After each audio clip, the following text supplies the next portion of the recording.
Indonesia bagian timur, terdiri dari banyak pulau-pulau yang mempesona dengan kekayaan alam dan hasil bumi. Namun, hal tersebut tidak diimbangi oleh pemerataan pendidikan masyarakatnya. Hal ini terjadi karena banyak sekali masyarakat Indonesia Timur yang tinggal jauh di pedalaman, sehingga sulit untuk mendapatkan akses pendidikan yang layak. Oleh karena itulah, Yayasan Rumah Junior terpanggil untuk ikut ambil bagian dalam memajukan dan memberikan pendidikan yang layak bagi anak-anak di Indonesia Timur. Inilah yang dilakukan Yayasan Rumah Junior selama ini, dan inilah kondisi keadaan rumah-rumah masyarakat, rumah-rumah yang sangat-sangat sederhana. Dengan Yayasan Rumah Junior, mereka memiliki mimpi yang sangat luar biasa, mereka mempunyai cita-cita yang luar biasa, dan menurut saya tidak ada anak yang bodoh di Indonesia, hanya saja mereka tidak mendapatkan kesempatan yang layak.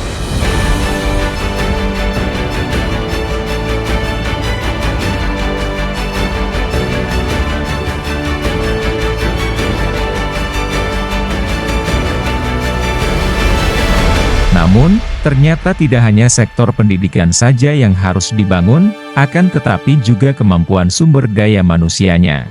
Karena itu, Yayasan Rumah Junior juga aktif berkontribusi terhadap hal ini, dengan memberikan pelatihan-pelatihan keterampilan kepada masyarakat di pedalaman.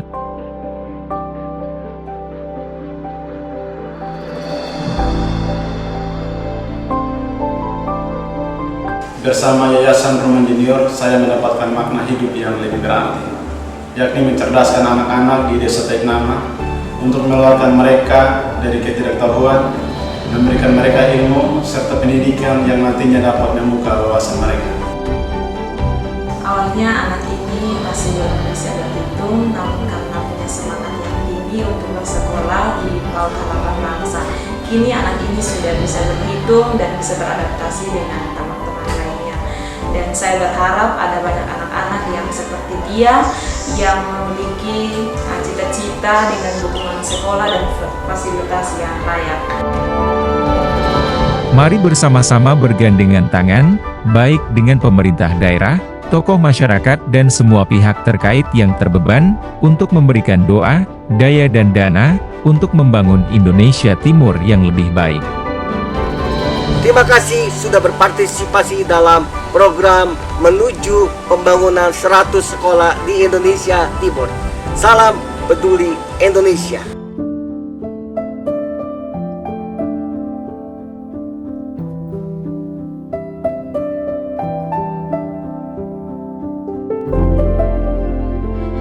Terima kasih Bapak Mama karena sudah membantu kami sehingga anak-anak kami sekolah dengan baik.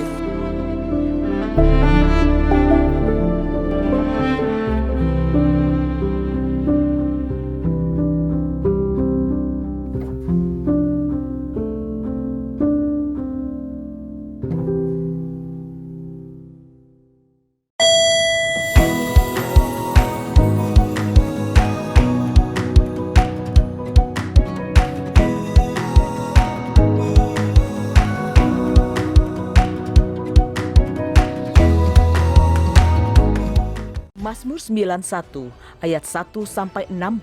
Dalam lindungan Allah, orang yang duduk dalam lindungan yang maha tinggi dan bermalam dalam naungan yang maha kuasa akan berkata kepada Tuhan, tempat perlindunganku dan kubu pertahananku, Allahku yang kupercayai. Sungguh, dialah yang akan melepaskan engkau dari jerat penangkap burung, dari penyakit sampar yang busuk. Dengan kepaknya, ia akan menudungi engkau, di bawah sayapnya engkau akan berlindung. Kesetiaannya ialah perisai dan pagar tembok. Engkau tak usah takut terhadap kedahsyatan malam, terhadap panah yang terbang di waktu siang, terhadap penyakit sampar yang berjalan di dalam gelap, terhadap penyakit menular yang mengamuk di waktu petang. Walau 1000 orang rebah di sisimu dan 10.000 di sebelah kananmu, tetapi itu tidak akan menimpamu. Engkau hanya menontonnya dengan matamu sendiri dan melihat pembalasan terhadap orang-orang fasik. Sebab Tuhan ialah tempat perlindunganmu, yang maha tinggi telah kau buat tempat perteduhanmu. Malapetaka tidak akan menimpa kamu dan tulah tidak akan mendekat kepada kemahmu, sebab malaikat-malaikatnya akan diperintahkannya kepadamu untuk menjaga engkau di segala jalanmu. Mereka akan menantang engkau di atas tangannya supaya kakimu jangan terantuk kepada batu. Singa dan ular tedung akan kau langkahi, engkau akan menginjak anak singa dan ular naga. Sungguh hatinya melekat kepadaku, maka aku akan meluputkannya. Aku akan membentenginya, sebab ia mengenal namaku. Bila ia berseru kepadaku, aku akan menjawab. Aku akan menyertai dia dalam kesesakan. Aku akan meluputkannya dan memuliakannya. Dengan panjang umur akan kukenyangkan dia, dan akan kuperlihatkan kepadanya keselamatan daripadaku. Pentakosta ketiga adalah pencurahan Roh Kudus yang dahsyat di zaman ini, melebihi yang terjadi di Azusa Street. Pentakosta ketiga akan mengakibatkan penuaian jiwa yang terbesar dan yang terakhir sebelum Tuhan Yesus datang kembali. Pentakosta ketiga akan membangkitkan generasi Yeremia, yaitu anak-anak muda yang dipenuhi Roh Kudus, cinta mati-matian kepada Tuhan Yesus, tidak kompromi terhadap dosa, dan akan bergerak untuk memenangkan jiwa. Pentakosta ketiga lahir di Indonesia yang bergerak ke bangsa-bangsa. Gerakan ini dari timur ke barat dan akan kembali ke Yerusalem. Pentakosta ketiga akan memberikan kuasa untuk menyelesaikan amanat agung Tuhan Yesus, dan setelah itu Tuhan Yesus datang kembali. Shalom saudara. Pernahkah kita mendengar selentingan ucapan di kalangan orang-orang Kristen yang mengatakan bahwa insan Pentakosta suka ngawang-ngawang atau tidak membumi? Apakah benar orang Pentakosta hanya peduli tentang karunia-karunia roh, kedatangan Tuhan Yesus yang kedua kali, dunia roh, dan hal-hal lain yang mungkin dianggap abstrak atau tidak relevan bagi kehidupan manusia di bumi pada saat ini? Tentu saja tidak. Insan Pentakosta memang sangat bergantung pada tuntunan Roh Kudus dalam hidupnya sehari-hari. Tapi kita juga membumi dan peduli dengan isu-isu global loh. Mari kita bahas hal ini dari sudut pandang firman Tuhan dalam Voice of Pentecost kali ini. Pada mulanya Allah menciptakan langit, bumi, dan segala isinya. Kemudian Allah membentuk manusia dari debu tanah sesuai dengan gambar dan rupanya sendiri. Manusia diberikan perintah untuk menguasai dan memenuhi bumi sambil menikmati persekutuan yang intim dengan Allah. Ini yang dikenal sebagai mandat penciptaan. Ini artinya kita diberikan tugas untuk terlibat dalam berbagai bidang kehidupan dan memberikan dampak sosial dengan pertolongan dari Roh Kudus. Sebagai masyarakat global, tentu insan Pentakosta tidak dapat berpangku tangan saja dan tidak peduli dengan berbagai isu hangat yang sedang berkembang di dunia. Yang pertama, perubahan iklim. Konsensus para ahli menunjukkan bukti terjadinya perubahan iklim yang diakibatkan oleh pemanasan global sebagai dampak dari kelalaian manusia dalam menjaga lingkungannya. Alkitab menuliskan kisah Nuh yang disuruh Tuhan untuk membangun sebuah bahtera yang sangat besar bersama-sama keluarganya demi mempertahankan kelestarian keragaman hayati dari hewan-hewan yang ada. Nah, sebagai insan Pentakosta yang dipimpin Roh Kudus, tentu kita juga perlu menjadi keseimbangan ekosistem yang ada. Bagaimana caranya? Dengan taat kepada berbagai peraturan pemerintah. Yang kedua, isu SARA, suku, agama, ras, dan antar golongan. Seringkali permasalahan yang terkait dengan SARA banyak ditemukan di negara-negara berkembang. Namun, di negara maju juga terjadi berbagai masalah yang berhubungan dengan isu ini. Contohnya, peristiwa demonstrasi Black Lives Matter di Amerika Serikat yang sudah muncul sejak tahun 2013 dan meledak pada tahun 2020. Di Indonesia, isu SARA seringkali dimanfaatkan dalam dunia politik. Seringkali satu pihak menyebut pihak lain dengan berbagai istilah yang sangat tidak pantas. Hal yang disayangkan ialah ada juga sebagian orang-orang Kristen yang terprovokasi dan ikut-ikutan. Nah, apa yang dikatakan Alkitab mengenai isu SARA ini? Rasul Paulus menasihati supaya gereja tidak terbagi-bagi antara golongan Paulus, Apolos, atau Kefas. Seperti yang tertulis dalam 1 Korintus 1 ayat 12-13. Selain itu, dalam Yohanes 17 ayat 21-23, Tuhan Yesus sendiri mendoakan para murid saat di Taman Getsemani supaya mereka menjadi satu. Di sini terlihat bahwa Allah berkenan kepada kesatuan dan bukan perpecahan akibat isu sara. Di era Pentakosta ketiga ini, Roh Kudus yang dicurahkan secara dahsyat justru akan meruntuhkan berbagai benteng sara. Dalam kitab Kisah Para Rasul, kita dapat melihat bagaimana Roh Kudus dicurahkan pertama-tama kepada orang-orang Yahudi, tetapi kemudian kepada orang-orang bukan Yahudi. Hal ini terjadi sehingga semua orang dari berbagai suku, kaum, dan bahasa bisa mendengar pemberitaan Injil Yesus Kristus dan percaya kepadanya. Salah satu bukti nyata bahwa insan Pentakosta menentang isu sara adalah adanya Pentecostal World Fellowship atau PWF, di mana gereja-gereja Pentakosta di seluruh dunia dari berbagai suku dan golongan yang berbeda bergabung dalam satu misi untuk menyatukan dan memobilisasi keluarga-keluarga yang dipenuhi oleh Roh Kudus dalam rangka menyelesaikan amanat agung Yesus Kristus. Gereja kita, GBI Jalan Jenderal Gatot Subroto, juga menjadi anggotanya. Sebagai insan Pentakosta, setidaknya kita dapat melakukan hal-hal ini untuk mengatasi isu sara yang banyak beredar. Pertama, kita harus hidup dipenuhi dengan Roh Kudus sehingga kita tidak mudah terprovokasi dengan berita-berita yang ada di media sosial.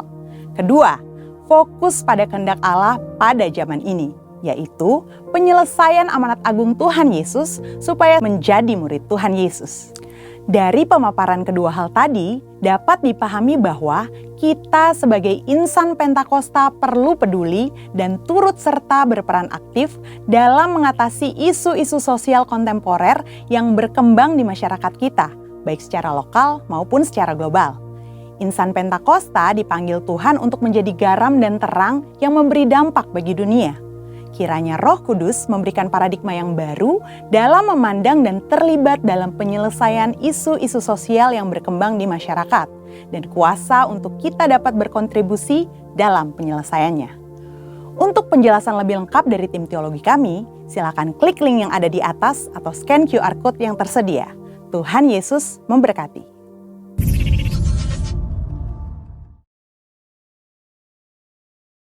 Yesus Tuhan ditinggikan atas segala alam, dimuliakan naik ke surga, berikan Roh Kudus-Nya. Tekan Yesus Tuhan. Yesus Tuhan ditinggikan atas segala alam, dimuliakan naik ke surga, berikan Roh Kudus-Nya. Datanglah sekarang, penuhi kami dengan kuasa-Mu, urapi kami sekarang ini dengan api Roh-Mu. Mari sekalian katakan bersama-sama, Yesus Tuhan ditinggikan. Yesus Tuhan ditinggikan atas segala alam, dimuliakan naik ke surga, berikan Roh Kudus-Nya. Datanglah sekarang, penuhi kami dengan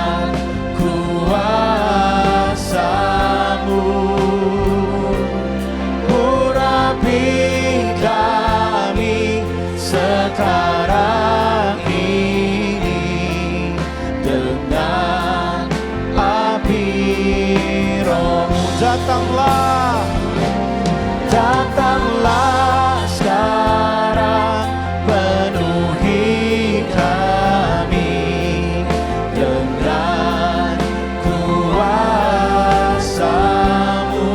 Urapi kami Tuhan, kami sekarang ini dengan api Roh-Mu. Mari angkat tanganmu di hadapan Tuhan. Roh Kudus, ini hamba-Mu. Ya Roh Kudus, Roh Kudus, penuhi kami Tuhan. Mari saya undang kita bangkit berdiri bersama-sama. Kami angkat tangan kami dan panggil Roh Kudus, Roh Kudus, ini hamba-Mu. Roh Kudus, penuhi hamba-Mu. Mari sekali lagi angkat tangan kita sembah Tuhan sama-sama. Yesus, penuhi kami Roh Kudus. Haleluya. Mari jangan ada yang berdiam diri. Angkat tanganmu, sembah. Hinaralamaso, hinaralamasaramu. Haleluya. Yesus,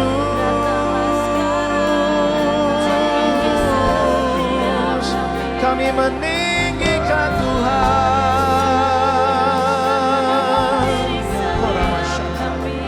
Yesus, kami muliakan. Haleluya.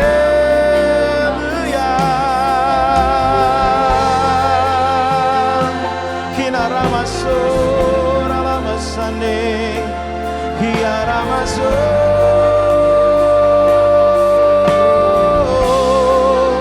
Sembah Yesus lebih lagi. Hiralamasan, daralamasan, daralamasan. Hiralamaso, hiralamasan, amasane, hiralamasan. Haleluya. Ramasini.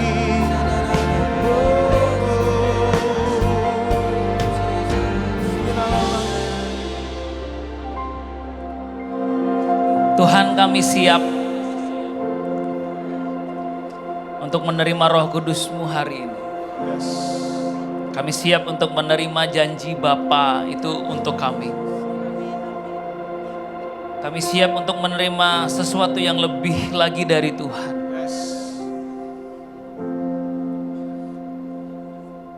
Dan kami akan saling support satu sama lain. Kami akan saling dukung satu sama lain. Kalau di antara kami ada teman-teman kami, rekan-rekan kami yang mungkin sampai hari ini belum pernah punya pengalaman dengan Roh Kudus. Kami mau berdoa buat mereka. Kami mau mendorong mereka Tuhan.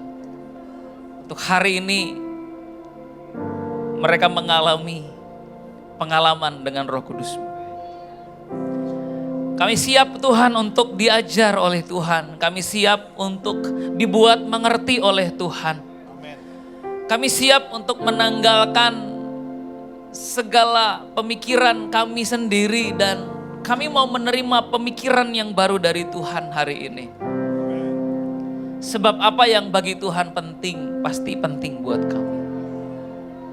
Di dalam nama Tuhan Yesus Kristus, setiap orang yang merindukan Roh Kudus, bersama-sama kita katakan, amin. Haleluya. Shalom Bapak Ibu semua, silakan duduk. Berapa banyak di antara saudara yang kesini-sini saudara rasa bahwa Roh Kudus ini sudah tidak terlalu familiar ya dalam kekristenan. Orang itu kalau disebut Allah, orang familiar dengan kata itu. Kalau orang sebut Yesus, orang familiar dengan kata itu. Tapi kalau orang sebut Roh Kudus, makin kesini orang makin tidak familiar saudara dengan perkataan itu, dengan frase itu ya. Atau dengan kata itu orang tuh udah gak terlalu familiar. Apalagi kalau udah kita bicara tentang baptisan Roh Kudus atau kepenuhan Roh Kudus. Orang tuh jadi gak familiar, apa itu ya? Tapi kalau saya bicara Yesus, saudara pasti semua tahu. Tapi kalau udah bicara tentang Roh Kudus, kesini-sini kita makin gak familiar dengan itu. Itulah sebabnya hari ini saya ingin mengajak saudara untuk yuk kita kenal lagi kata ini. Kita kenal lagi pribadi ini yang dijanjikan oleh Yesus. Di dalam Kisah Rasul pasalnya yang ke-1, ayat 1, 9, 10, 11, saya pilih ayat-ayat tertentu saja memberikan gambaran buat saudara. Dikatakan begini saudara, hai Theophilus, dalam bukuku yang pertama, aku menulis tentang segala sesuatu yang dikerjakan dan diajarkan Yesus. Jadi yang menulis ini Lukas, dia lagi bilang sama Theophilus. Sampai pada hari ia terangkat, katakan terangkat. Terangkatlah ia disaksikan oleh mereka, awan menutupnya dari pandangan mereka. Ketika mereka sedang menatap ke langit, waktu ia naik itu, tiba-tiba berdirilah 2 orang yang berpakaian putih dekat mereka, yang pasti itu malaikat. Dan berkata kepada murid-murid ini, hai orang-orang Galilea, mengapakah kamu berdiri melihat ke langit? Yesus ini yang terangkat ke sorga meninggalkan kamu, akan datang kembali dengan cara yang sama, seperti kamu melihat dia naik ke sorga. Mungkin agama yang paling tidak realistis adalah kekristenan. Dari semua agama lain mungkin loh ya. Ini agama yang kalau mau masukin ke kepala otak kita itu kayaknya kita susah paham. Karena ada satu pribadi yang terangkat ke sorga disaksikan oleh banyak pasang mata. Lalu awan menutupi pribadi ini. Dia tiba-tiba saja hilang, lenyap dan tidak terlihat lagi. Tapi itu baru bagian pertama yang buat kita nggak masuk akal ini. Yang lebih nggak masuk akal lagi adalah pribadi yang sama yang nanti naik ini, ditutup oleh awan ini, akan menjadi pribadi yang juga turun dari atas, melewati awan-awan untuk datang ke bumi. Sehingga kekristenan ini menjadi satu keyakinan yang nggak masuk akal ya Pak. Sangat tidak masuk akal. Sampai kita ngerti tentang perkataan Musa dalam Ulangan 29. Dia berkata begini kepada orang Israel. Kalau Tuhan tidak memberikan kepadamu akal budi untuk mengerti, kamu gak akan pernah ngerti. So ternyata kekristenan itu untuk memahami dan mengenal Tuhan itu gak pernah dimulai dari sini. Dia tidak pernah dimulai dari akal budi. Dia selalu dimulai dari iman.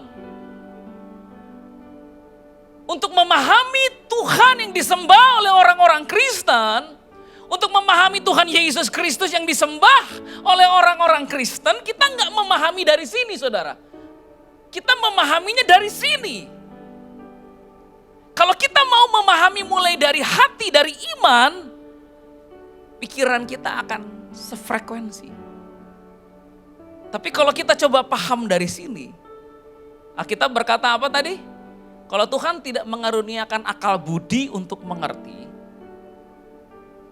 kita tidak akan pernah bisa mengerti. Hari ini ada gak di antara kita yang mau berkata sama Tuhan, berikan aku akal budi untuk mengerti Tuhan. Dan untuk bisa mengerti dengan akal budiku tentang Tuhan, untuk bisa percaya bahwa memang Yesus ini terangkat dan naik ke sorga, untuk bisa percaya bahwa suatu saat dia akan datang kedua kali dengan cara yang sama dia naik, saya harus mulai dari iman. Saya harus mulai dari percaya. bahwa Yesus Kristus itu sungguh-sungguh naik ke surga. Saudara, Carl Jung, seorang psikolog dan psikoanalis, berkata begini, "Our minds are conditioned to think that only what we can see and what we can touch is real." Pikiran kita dikondisikan untuk berpikir hanya apa yang kita lihat dan kita sentuh saja yang real. Di luar itu enggak real. Memang manusia itu begitu, saudara. Jadi untuk dibawa untuk bisa memahami Tuhan, memahami Roh Kudus, itu susah. Karena manusia itu hanya bisa percaya bahwa sesuatu itu nyata, kalau saya bisa lihat, saya bisa sentuh. Sehingga untuk kita bisa memahami firman Tuhan dan dimensi roh, itu enggak gampang buat banyak orang. Kita perlu Tuhan untuk membantu kita paham tentang dimensi roh ini. Coba kita lihat lagi yuk. Di dalam 1 Korintus pasal 3, pasal 2 saya gabungkan di situ. Dikatakan begini oleh Paulus. "Dan aku saudara-saudara pada waktu itu tidak dapat berbicara dengan kamu seperti dengan manusia rohani. Tetapi hanya dengan manusia duniawi yang belum dewasa dalam Kristus. Susulah yang kuberikan kepadamu dan bukanlah makanan keras." Karena apa? Karena manusia duniawi tidak menerima apa yang berasal dari roh Allah. Katakan tidak menerima. Manusia duniawi tidak menerima apa yang berasal dari roh Allah. Karena hal itu baginya adalah suatu kebodohan. Dan ia tidak dapat memahaminya sebab hal itu hanya dapat dinilai secara rohani. Jadi Paulus berkata begini, ada dua jenis manusia duniawi. Manusia duniawi yang pertama adalah orang-orang yang belum mengenal Yesus. Belum menerima Yesus sebagai Tuhan dan Juru Selamat. Manusia duniawi yang jenis kedua ini banyak di gereja. Yang sekalipun sekalipun dia udah terima Yesus, tapi dia manusia duniawi. Artinya orang yang belum dewasa dalam Yesus. Saudaraku, kalau kita jadi Kristen, tapi kita tidak pernah bisa menerima karunia Allah, maka rugilah kita jadi orang Kristen. Itu sama seperti saudara dapat member di sebuah maskapai penerbangan, ada lounge-nya, saudara menjadi member VIP, tapi saudara nggak pernah masuk ke situ. Saudara nggak pernah menggunakan semua benefit yang saudara miliki sebagai member. Apa gunanya saudara jadi member VIP? Nggak ada gunanya sama sekali. Ketika kita menerima Yesus sebagai Tuhan dan Juru Selamat, kepada kita dijanjikan sesuatu yang begitu istimewa. Roh Kudus. Itu sesuatu yang Tuhan sangat rindu untuk kita bisa terima dan kita bisa alami Dia dalam kehidupan kita. Itu keuntungan, benefit dari orang-orang yang memiliki Yesus. Lalu Paulus juga berkata begini, kita tidak menerima roh dunia, tetapi roh yang berasal dari Allah, supaya kita tahu apa yang dikaruniakan Allah kepada kita. Dan karena kami menafsirkan hal-hal rohani kepada mereka yang mempunyai roh, kami berkata-kata tentang karunia-karunia Allah dengan perkataan yang bukan diajarkan kepada kami oleh hikmat manusia, tetapi oleh roh. Jadi ternyata untuk kita bisa memahami dan kita bisa tahu apa yang dikaruniakan Allah kepada kita, kita perlu pertolongan Roh Kudus. Kita perlu Roh Kudus untuk tolong kita tahu apa sih yang dikaruniakan Allah kepada saya. Apa sih yang Tuhan sudah sediakan buat kehidupan saya. Apa sih karya Yesus di kayu salib yang sudah selesai buat saya? Kita perlu pertolongan dari Roh Kudus. Itulah sebabnya memakan makanan keras adalah syarat agar seseorang menjadi manusia rohani yang dewasa rohani. Sehingga kita mampu menerima apa yang berasal dari Roh Allah, menafsirkannya, dan memahami. Siapa sih yang paling tahu apakah seorang anak sudah bisa dikasih makanan keras atau tidak? Orang tuanya. Dari sejak dia lahir, orang tua akan tes anaknya bisa nggak makan makanan keras. Oh belum bisa, dia masih muntahin. Oh berarti kalau masih dimuntahin, berarti jangan dulu. Coba kasih lagi makanan keras. Udah bisa nggak dia makan makanan keras? Kalau tiba-tiba dia, oh berarti belum. Coba kasih lagi makanan keras. Udah bisa nggak dia terima makanan keras? Oh kalau ternyata ada gangguan pencernaan, oh berarti belum. Orang tua tahu ketika si anak ini mulai bisa dikasih makanan keras. Tapi orang tua ini harus kasih makanan keras. Amin. Yang orang tua di sini ada ya? Harus dikasih anaknya. Entah kapan tapi harus dikasih. Karena itu cara orang tua paham si anak ini sedang bertumbuh dewasa dengan normal. Ketika kekristenan kita terus menerus makan yang lembek, kita nggak dewasa, saudara. Nah makanan keras ini bukan khotbah yang keras. Karena orang suka bilang begini, Pak saya suka makanan keras Pak. Artinya saya suka khotbah-khotbah yang keras Pak. Makanan keras yang Paulus maksud bukan khotbah yang keras, saudara. Paulus enggak lagi bicara tentang khotbah yang begini, bertobat. Enggak lagi bicara begitu Paulus ini. Ketika dia bicara makanan keras, dia enggak lagi bicara tentang khotbah-khotbah yang bikin orang deg-degan, takut. Bukan. Dia lagi bicara sesuatu yang sulit dipahami. Karena untuk mencernanya, Anda perlu perenungan yang mendalam. Kalau cuma sekedar saudara ikut Yesus dapat berkat, itu susu saudara. Yang begituan susu. Saudara nggak perlu cerna juga orang ngerti. Kalau sekedar khotbah, saudara kalau ikut Yesus, Tuhan tolong saudara, itu susu itu. Susu nggak perlu diterjemahkan dan dicerna pun semua ngerti itu.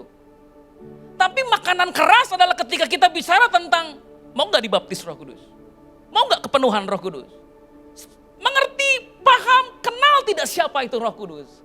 Pernah mengalami tidak kuasa dari Roh Kudus. Nah itu makanan keras yang kalau kita mau coba mencerna, kita harus diam sebentar dan coba saya kunyah dulu ya Pak. Maksud Bapak apa ini? Nah kalau saudara sudah mau membuka diri untuk mencerna, saudara sedang beranjak dari Kristen anak-anak jadi Kristen dewasa. Tapi kalau saudara masih muntahin, saudara masih tidak menyukainya, tidak bisa mencernanya, berarti saudara belum dewasa. Nah, kalau orang belum dewasa saya nggak bisa apa-apa. Saya nggak bisa paksa saudara makan sesuatu yang belum waktunya untuk saudara konsumsi. Salahnya di saya nanti. Tapi kalau ada orang yang sudah siap dengan makanan keras dan saya tidak beri makanan keras, saya yang salah.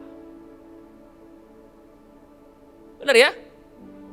Kalau saudara punya anak yang sudah siap makanan keras, mungkin usia 1,5 tahun, 2 tahun, seperti anak saya yang kedua sekarang, dan tidak dicoba diberi makanan keras, saya yang salah. Hari ini saya lagi bicara sama orang yang sudah siap dengan makanan keras. Sudah waktunya Anda dikasih makanan keras. Sudah waktunya kita makan makanan yang keras. Sudah waktunya pikiran kita, hati kita diajak untuk mulai memikirkan tentang sesuatu yang berharga dan penting buat kita. So hari ini saudaraku, ini makanan keras buat saudara, tapi ketika saudara mau konsumsi kunyah, saudara mau mulai, Pak saya mau makan ini, Pak saya siap makan ini. Saya percaya sekali ini berkat yang luar biasa buat saudara. Kita harus naik dari khotbah sekedar diberkati, dari khotbah sekedar ditolong, menjadi khotbah-khotbah dan pengajaran yang begini. Mau nggak kamu cari Tuhan? Mau nggak kami alami Tuhan secara pribadi? Mau nggak kamu menerima Roh Kudus itu? Kalau kamu terima Roh Kudus, mungkin 50% dari pertanyaan kamu akan terjawab pada saat itu juga. Karena dia jawaban buat setiap masalah saudara. Amin. Coba bilang sama kanan kirinya, kamu udah siap belum makan makanan keras? Mari kita lihat Roh Kudus. Roh Kudus. Katakan sama-sama Roh Kudus. Di dunia ini ada 2 roh yang tidak suka dan yang suka sama saudara. Satu yang namanya roh dunia atau roh jahat, satu lagi namanya Roh Kudus. Dua-duanya ingin tempat di hati saudara. Dua-duanya ingin tinggal dalam hidup saudara. Kalau si roh jahat lihat celah untuk masuk dalam hati saudara, dia akan mulai berkuasa atas hidup saudara. Jadi kalau saudara orang yang merah atau dalam bahasa lain saudara adalah orang yang sangat kolerik, saudara marah itu wajar karena orang merah wajar. Saya Pak Haryanto orang merah. Kalau roh jahat itu ada dalam hidup Anda nggak cuma marah, Anda marah-marah. Ya. Orang kuning itu tipenya suka menyenangkan orang lain. Memang mereka sukanya berteman. Nah kalau si roh jahat ini menemukan ruang dalam diri orang yang kuning, dia nggak cuma sekedar menyenangkan orang lain. Dia akan menjual dirinya, dia akan menjilat orang lain. Karena dia nggak mau kehilangan teman. Orang ijo, bukan yang baju ijo ya, orang ijo. Itu nggak mau cari masalah, sukanya di balik layar, iya aja. Nah kalau roh jahat ini menemukan ruang di tempat orang hijau ini orang jadi bulan-bulanan mertua, jadi bulan-bulanan keluarga besar, jadi bulan-bulanan suami, jadi bulan-bulanan tetangga, habis. Dia hidup dalam penindasan karena gak pernah bisa membebaskan dirinya. So setan ini tahu saudara, bagaimana caranya dia masuk ke dalam hidup seseorang dan mulai membuat hidup orang itu menjadi lebih buruk dari seharusnya. Tapi sekarang bayangkan kalau Roh Kudus masuk ke dalam hidup orang merah. Ketika saya marah, saya berkata begini, Tuhan saya lagi marah tapi saya nggak boleh marah sampai matahari terbenam. So saya harus cari cara bagaimana saya bisa berdamai.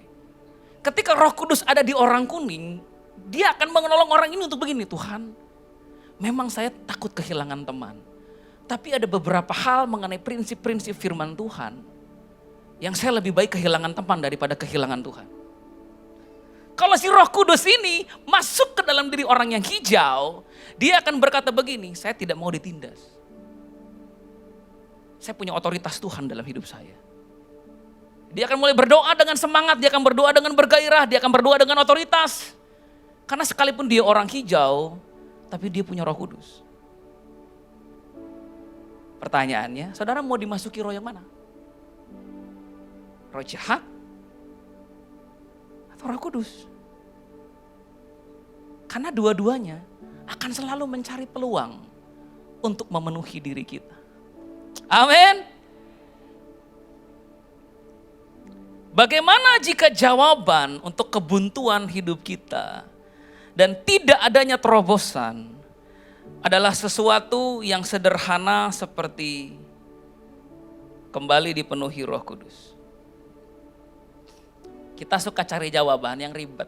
Bagaimana kalau jawabannya gak ribet tapi sederhana? Kita berusaha jadi suami yang baik, udah ikut seminar parenting, udah ikut seminar jadi suami yang baik, udah ikut seminar menjadi suami yang benar, tapi satu titik kok kita susah, kita capek dan kita gak bisa berubah.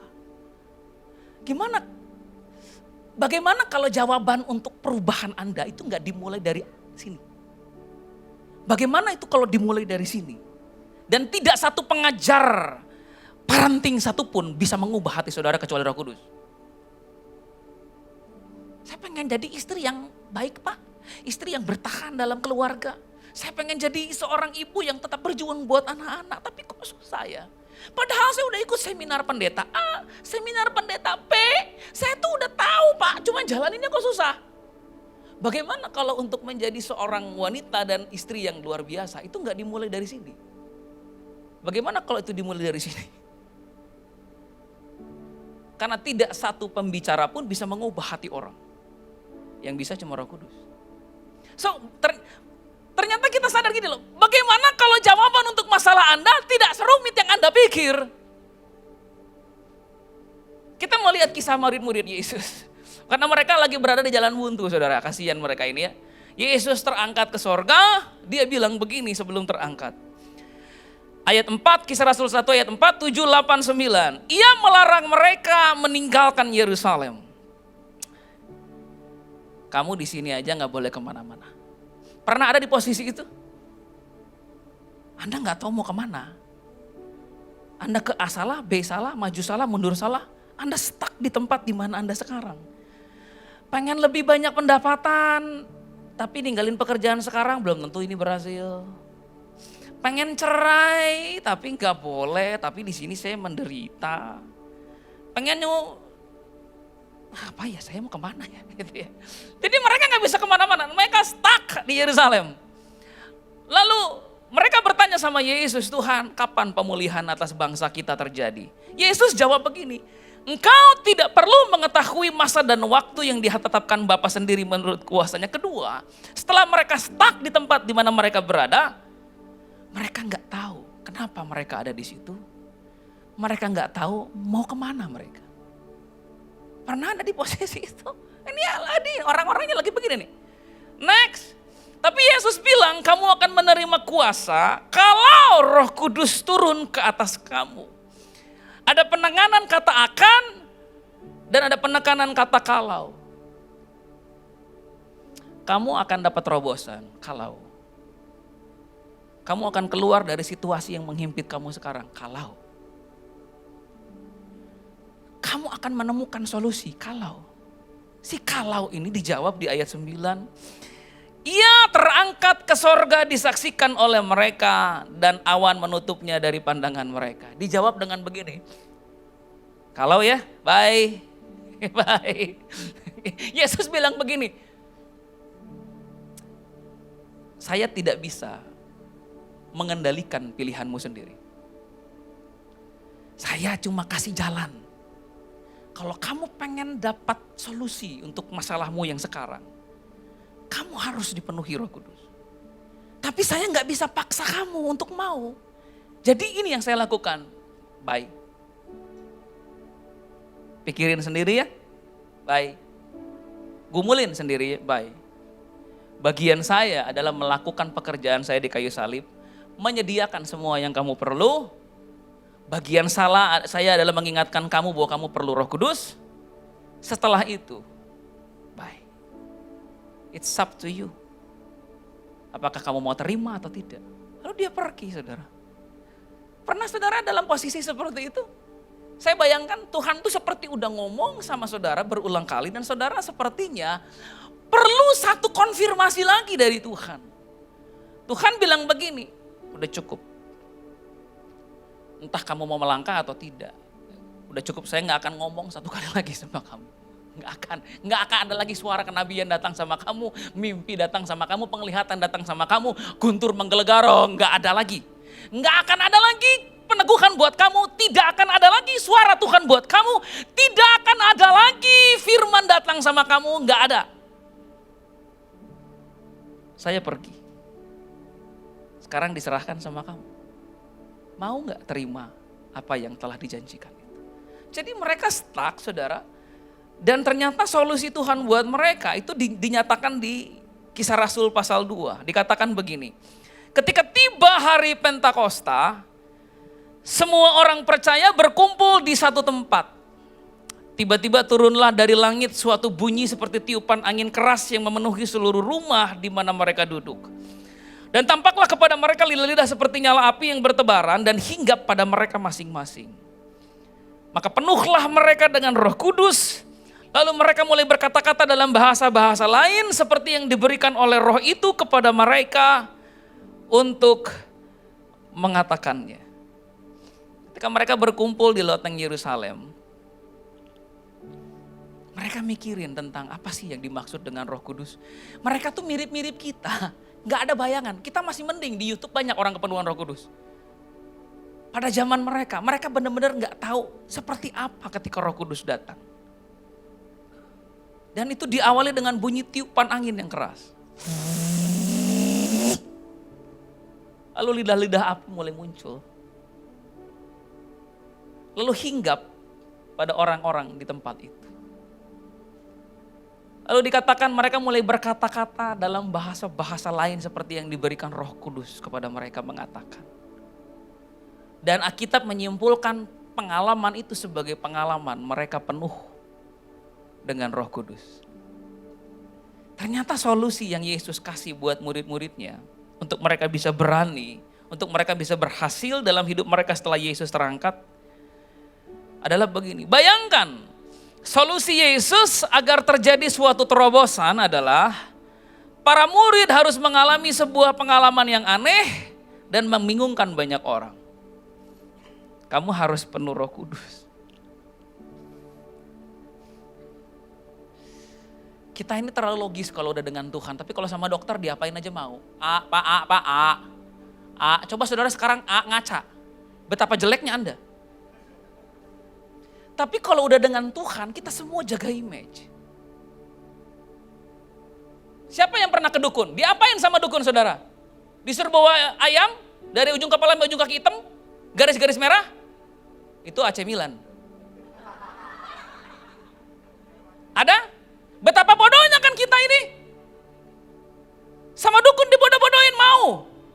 Sama orang yang baca ramalan, Pak tolong bacain Pak masa depan saya. Coba saya lihat ya. Ini ada huruf M, Pak, hampir seluruh dunia M semua Pak emang di sini Pak. Tapi mau dibodohin. Wah, saya lihat kamu ini. Kita ini aneh gini, aneh. Kita ini kalau sama apapun dibodoh-bodohin mau. Cuma kalau sama Tuhan tuh terlalu logis kita ini. Kayaknya sombong banget kita ya. Coba saudara kalau waktu lewat mau naik pesawat, saudara ngapain dulu? Lepas ikat pinggang, ya kan? Terus lewat takut tuh itu bunyi nggak ya? Kalau bunyi kenapa ya? Gitu takut ya. Tuh, tapak bunyi takut saya. Langsung diperiksa, Pak, maaf ya Pak. Konyol banget kan kita itu kan? Tapi kenapa kita lakukan itu?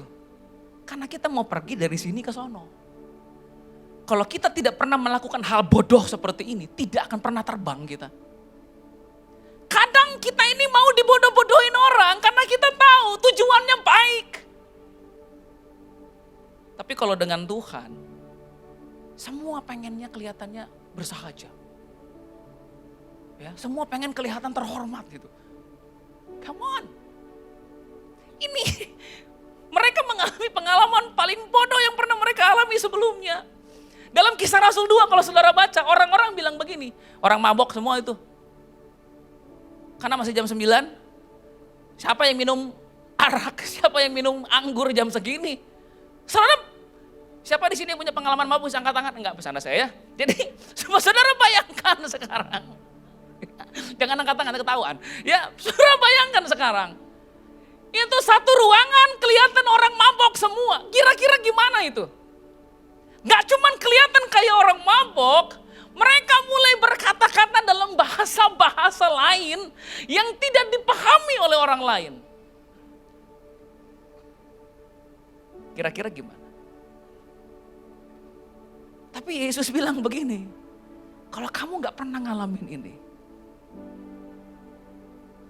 kamu akan tetap stuck di tempat di mana kamu berada.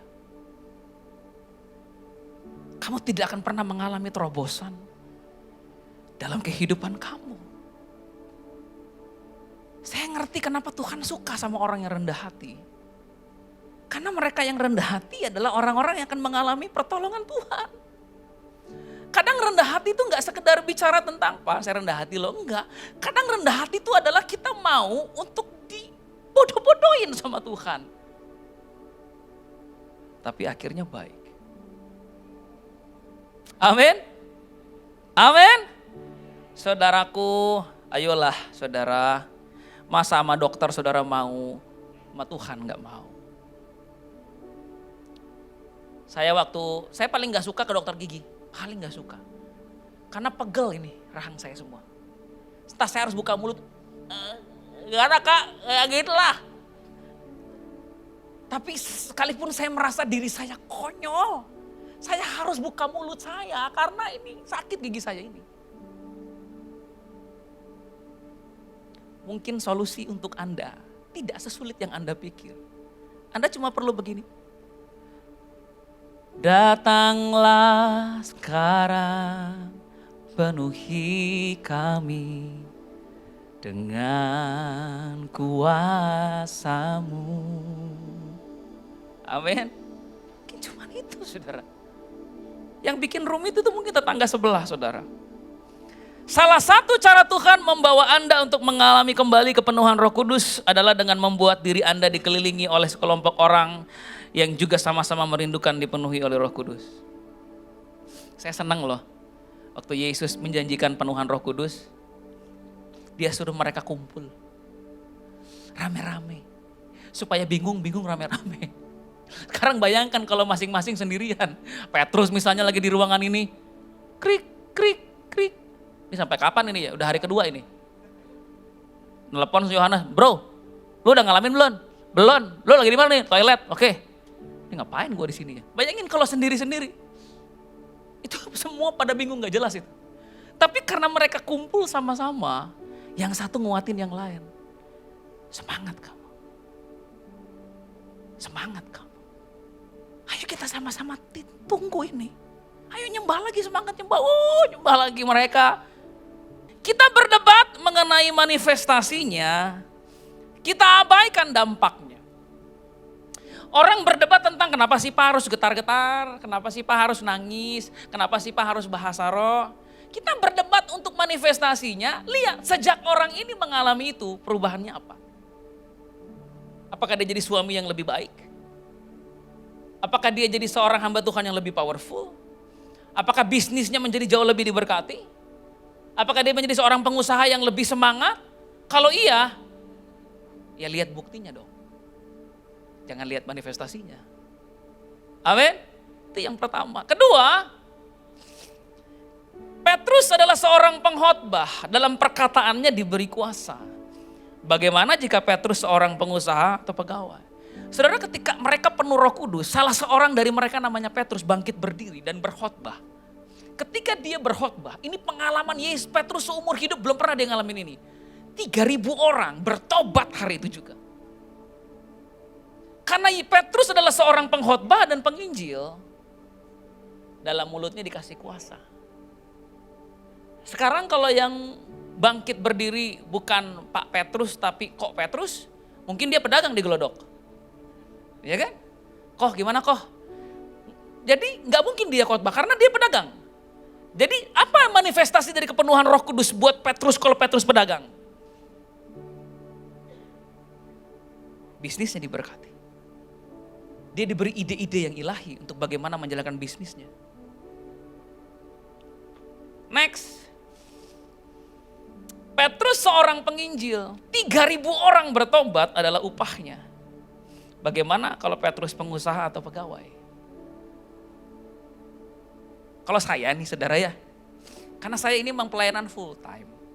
Upah saya adalah kalau orang bertobat, orang ngalamin Tuhan, orang dijamah itu upah saya. Upah saya bukan kalau saudara pulang, pastor ini iPhone 15, bukan itu upah saya. Dia enggak begitu. Upah saya adalah kalau orang bertobat karena saya pembicara dan saya penginjil. Tapi kalau yang berdiri di depan ini bukan saya tapi saudara yang adalah seorang pengusaha, upahnya pasti beda. Buat Petrus 3.000 orang bertobat, buat Anda mungkin 3.000 customer. Karena kepenuhan Roh Kudus harus relevan dengan kehidupan setiap orang. Kalau Anda adalah seorang CEO dalam sebuah perusahaan, upahnya mungkin kenaikan jabatan. Karena Roh Kudus mengurapi Anda, memperlengkapi Anda dengan luar biasa. Bagi saya pribadi, kalau saya berkhotbah tanpa pengurapan Roh Kudus, saya nggak akan dapat dampak apa-apa, dimanapun juga. Buat saudara, kalau Anda pengusaha yang tidak penuh Roh Kudus, dampak apa yang akan Anda alami? Mungkin tidak, di tengah persaingan sebesar ini. Tidak mengecilkan saudara karena saya mau selesai nanti saya dimarah-marahin ya. Zaman sekarang kalau saya adalah orang yang punya uang 10 triliun. Saudara adalah pedagang martabak. Saya bisa buka martabak persis di sebelah saudara dan mematikan bisnis saudara dengan seketika. Saya nggak rugi apapun. Bagi saya itu makanan burung. Modal Anda untuk bangun bisnis martabak buat saya cuma makanan burung. Kapan saja saya mau mematikan bisnis Anda, saya bisa. Di tengah persaingan yang seperti ini, sebagai pengusaha, sebagai karyawan, kira-kira peluang Anda untuk menang dengan kekuatan sendiri berapa persen? Dan berapa persen kalau Anda bergantung pada Roh Kudus? Kita lihat slide. Itulah sebabnya Roh Kudus datang untuk memberi kita kuasa, saudara. Di slide terakhir ini saya mau ajak saudara baca. Di ayat 29 dikatakan, Tuhan, lihatlah bagaimana mereka mengancam kami. Ada tension, ada ketegangan, ada persaingan, ada tekanan. Mungkin yang mengancam saudara bukan ahli-ahli Taurat dengan bawa-bawa pedang mau bunuh. Mungkin yang mengancam saudara adalah saingan bisnis saudara. Mungkin ancaman buat saudara sekarang bukan seperti dulu. Tapi ancaman buat saudara sekarang adalah di tempat kerja. Orang mau jatuhin saudara. So dengerin doa ini. Oh, doa orang yang penuh Roh Kudus. Tuhan, lihat bagaimana mereka mengancam kami. Berikan kepada hamba-hambamu keberanian untuk memberitakan firman-Mu. Ulurkanlah tangan-Mu untuk menyembuhkan orang. Adakanlah tanda-tanda dan mujizat oleh nama Yesus, hamba-Mu yang kudus. Dan ketika mereka sedang berdoa, goyanglah tempat mereka berkumpul itu dan mereka semua penuh dengan Roh Kudus. Lalu memberitakan firman Allah dengan berani. Wih, luar biasa.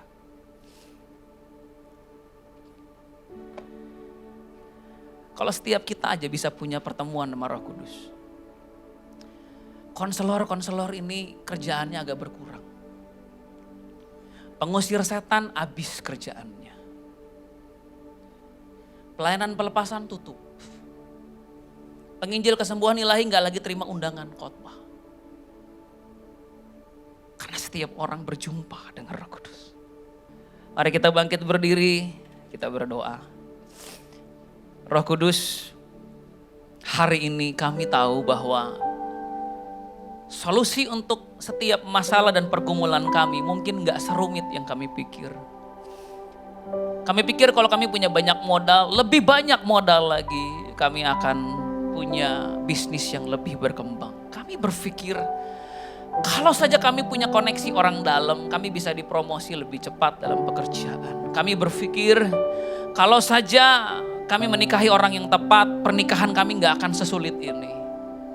Kami berpikir, kalau kami punya uang yang sedikit lebih banyak, hidup kami akan jauh lebih dapat kami nikmati. Tapi itu adalah semua solusi rumit yang kami gak bisa temukan jalan keluarnya. Hari ini Engkau memberikan kepada kami sebuah kesadaran bahwa solusi buat hidup kami mungkin gak serumit itu. Kami hanya perlu seperti seorang pasien, mendengarkan perkataan dari Tuhan kami, dan memberi diri kami dipenuhi oleh Roh Kudus. Kami mau berjumpa dengan Roh Kudus, dilayani oleh Roh Kudus. Karena kami percaya Roh Kudus itu adalah pribadi yang akan menyembuhkan kami. Kami pasien-Mu Tuhan, Engkau adalah dokter kami. Saat kami datang kepadamu, kami percaya Roh Kudus itu yang akan mengoperasi kami. Roh Kudus itu yang akan menjamah kami. Roh Kudus itu yang akan memulihkan kami. Roh Kudus itu yang akan memberi kami ide-ide ilahi. Sehingga kami bisa menemukan solusi dan jalan keluar kami. Karena itu ini kami Roh Kudus. Datanglah sekarang, penuhi kami dengan kuasa-Mu. Urapi kami sekarang ini dengan api. Katakan, datanglah Roh Kudus, datanglah sekarang, penuhi kami dengan kuasa-Mu.